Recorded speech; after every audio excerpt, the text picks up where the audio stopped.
Bonjour aux auditeurs et auditrices. Je vais commencer avec l'histoire dont j'ai écrit titrée Des ermites, la reine. Une histoire dont j'ai écrit pour parler du pouvoir de cette reine qui se retrouve au village.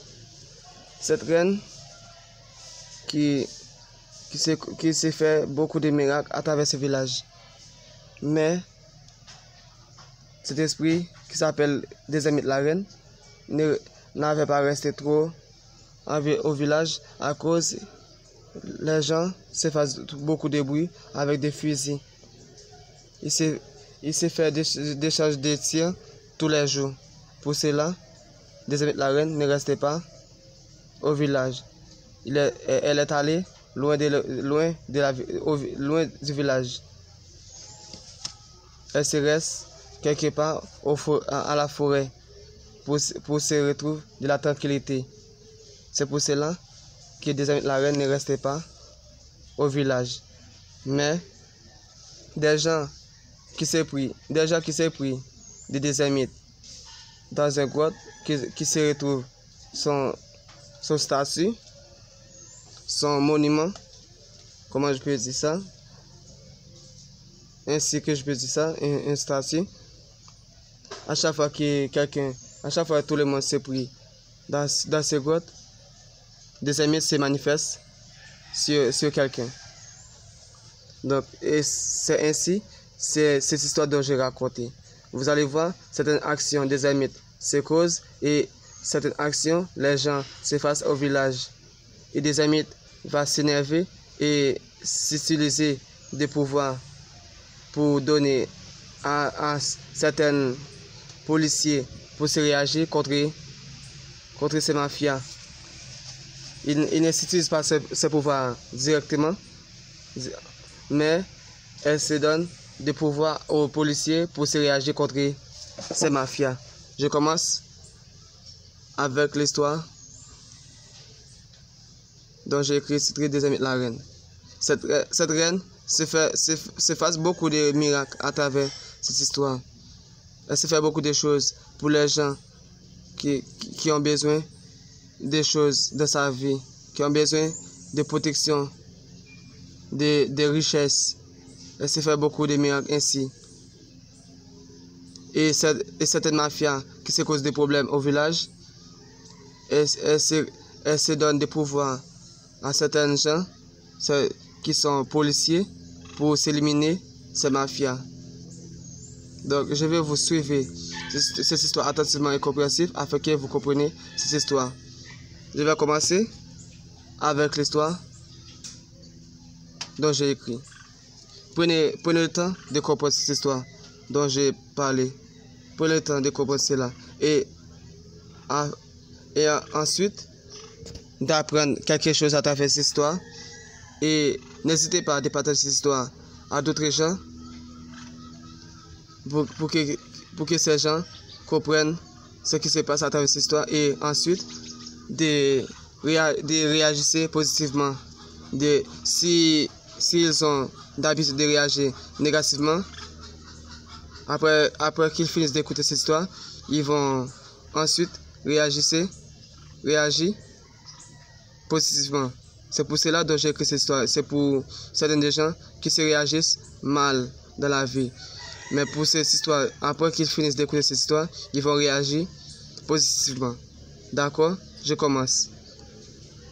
Non, Agaou n'est pas mort. Tu te rappelles la force mystique dont tu as donné à Agaou? Répond-il Carlos. Bien sûr, je me rappelle, dit-il Gonzalo. D'accord. Agaou a utilisé ses forces contre nous, répond-il Carlos.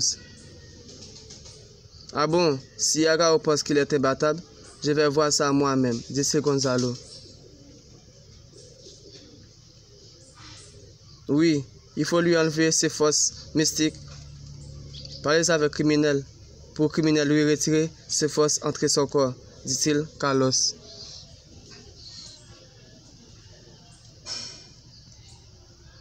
D'accord, criminel m'a montré ce que je dois faire, dit-il Gonzalo. Il faut qu'on lui fasse payer cela. Il nous a trahis. Il y a un dicton qui dit, travailler là, tu dois mourir là, dit-il Carlos. Évidemment, mon frère, il pense qu'il a tout pour s'affronter qui que ce soit. Alors, il fait une erreur. J'avais d'un dernier coup pour qui que ce soit qui me trahit, dit-il Gonzalo. Quelques minutes, Paul l'inspecteur et Sophia, la policière, sont en ville pour y aller aux grottes des ermites.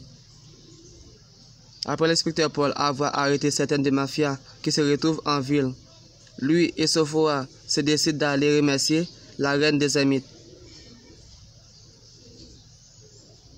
À l'arrivée, l'inspecteur Paul et Sophia aux grottes, Carlos et ses soldats s'arrêtent face à l'inspecteur Paul. Et Sophia se touche le corps de l'inspecteur Sophia.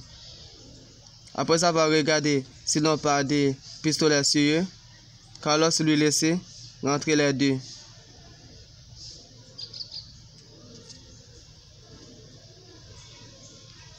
L'inspecteur Paul, Sophia, arrive face à des ermites aux grottes.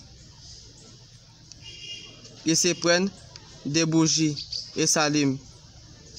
Ils parlent sa parole. Quelques minutes, Jésus là, qui est près d'eux, s'est vibré par des ermites. Et des ermites s'arrivent sur son corps. Daniel s'approche des ermites sur le corps de Jésus là et lui parle. Des ermites se prennent la main de Daniel. Elle se marche, s'approche de l'inspecteur Paul, Sophia et elle à eux.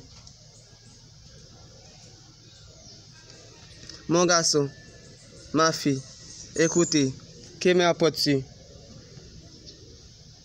Demande-t-elle des ermites. T'inquiète pas, maman, j'ai de l'argent dans mon portefeuille, dit-il l'inspecteur Paul. Achète-moi des bouteilles de vin rouge, mon garçon, dit-elle des ermites. D'accord, maman, répond-il l'inspecteur Paul. L'inspecteur Paul, sauf se prennent de l'argent dans son portefeuille. Ensuite, ils achètent des bouteilles de vin rouge. C'est donné à des ermites et c'est donné d'une somme d'argent de 50 000 $ haïtiens. Aussi Sophia. Des ermites se prennent par l'argent. Sont donnés de déposer les sommes d'argent de Paul, de Sophia aux grottes. Paul se dépose les sommes d'argent, les sommes de 50 000 $ haïtiens aux grottes. Et Sophia se dépose les sommes d'argent de 50 000 $ aux grottes aussi.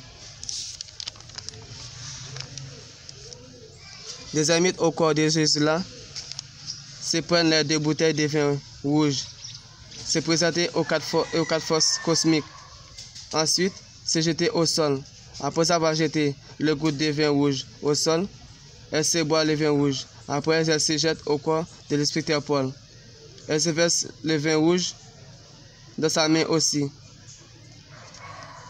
Elle se fait de même pour Sophia. Après avoir fini de faire ça, elle s'ordonne à l'inspecteur Paul, Sophia, de prendre 50 000 $ aux grottes pour se partager à tout le monde. Sophia se prend les sommes de 50 000 $ et se partager à tout le monde. Des ermites parlent à eux. Merci d'avoir me donné à boire, aussi des fric, et vous allez avoir beaucoup plus de ça. Débrouillez-vous de débarrasser ces mafias qui m'empêchent de rester en ville, dit-elle des ermites. Pas de problème, mais j'ai besoin toujours de votre protection et pouvoir, dit-il Paul. Ne vous inquiétez pas, ayez confiance en moi, tout allait mieux, dit-elle des ermites. Quelques minutes, des ermites passaient au corps de Jésus là. Paul se continue de donner de l'argent aux gens et aux soldats de Gonzalo. Après avoir fini de partager de l'argent, Paul et Sophia passent du grotte. Agao parti. Ils se retrouvent dans un lieu mystique, une impératrice vraiment douée. Ils s'adressent avec l'impératrice. L'impératrice se parle avec Agao. Garçon, que veux-tu? Dit-elle Julie. Écoutez, je vais augmenter ma puissance mystique pour s'affronter d'autres mafias, dit-il Agao. Ah bon, tu arrives au bon endroit. Seulement, mon maître ne veut pas que je donne des pouvoirs à quelqu'un qui se cause des problèmes, dit-elle Julie, l'impératrice. D'accord, faites quelque chose pour moi, car celui que je vais affronter va me tuer, dit-il à Garou. D'accord, je vais parler d'abord à mon maître, dit-elle Julie, l'impératrice. Julie s'allume des bougies rouges, des bleus aussi noirs, se dépose au sol. Après avoir fini de présenter quatre façades, quelques minutes, une voix lui parle. Je vous laisse ça pour la partie 14 et pour la partie 15, vous voulez savoir ce que l'impératrice Julie va dire avec Garou qui veut de nouveau puissance mystique pour avoir affronté et Gonzalo qui veut s'éliminer Gonzalo, son chef, son ex-chef. Je vais vous abonner avec cette chaîne YouTube afin que vous connaissiez tout ce qui va passer à travers cette histoire. Merci d'avoir écouté cette histoire, d'avoir compris cette histoire. Merci. N'hésitez pas à partager cela. Merci, je vous aime tous.